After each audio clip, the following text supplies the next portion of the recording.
When Sarah told me, "I married below my level, everyone knows I'm out of your league," I didn't argue. I just nodded, smiled faintly, and kept quiet. It wasn't the first time she had said something that cut deep. Over the years, her pride had grown while my patience had worn thin. I used to think she was just frustrated or joking, but lately, her words felt more like a confession than a complaint. I met Sarah when I was still figuring life out.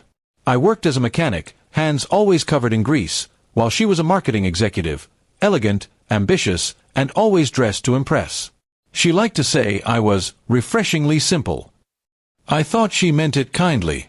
Maybe I was naive back then, thinking love could bridge differences in class and pride. Over time, our lives started drifting.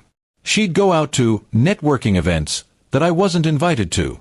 When I asked about them, she'd laugh and say, "You wouldn't fit in, Mark. They talk about investments and travel, not engines and tools." Her words stung, but I swallowed my pride for the sake of peace. Then one evening, while I was fixing the kitchen sink, I overheard her talking on the phone. She was laughing in a way I hadn't heard in months. Light, free, almost flirty. I caught my name in her sentence. "He's harmless, really. I just can't stand the way he still thinks he's enough for me." The laughter that followed wasn't hers alone. A man's voice echoed faintly from the other side. My hands froze on the wrench. That night, I didn't confront her. I just listened, observed, and waited. Her habits changed. Long showers before going out, hiding her phone, and new perfume she never wore around me. Everything pointed to one painful truth, but I wanted to be sure before breaking my silence.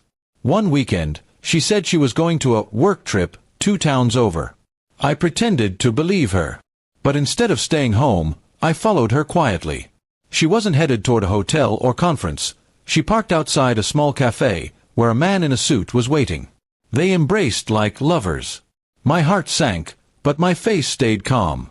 I took pictures, not out of vengeance, but proof. Proof for when she'd deny what I already knew.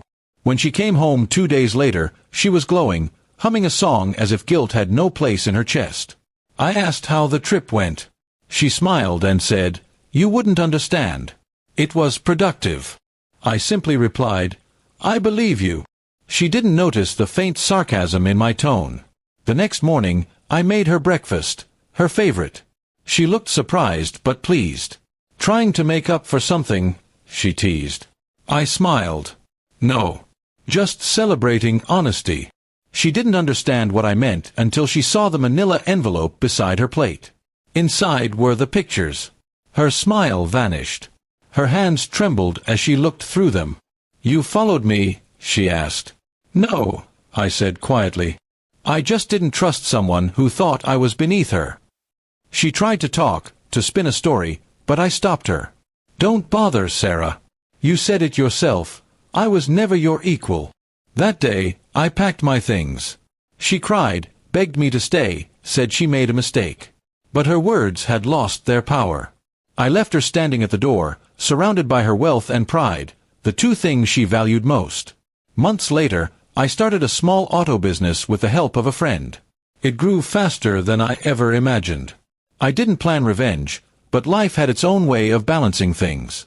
One day, Sarah came by, dressed simply, no designer bag, no pride in her eyes. She said softly, "You look happy." I just smiled. "I am. Guess I finally found my league." She looked away, eyes glistening with regret. Maybe she finally saw what she lost. Not money or class, but someone who loved her beyond all that. I didn't gloat or mock her. I just wished her well and walked back to my shop, where peace and purpose had replaced the pain she once left behind. Sometimes, agreeing with someone's insult isn't surrender, it's preparation. Because when they think you're beneath them, they never notice you rising until it's far too late to catch up.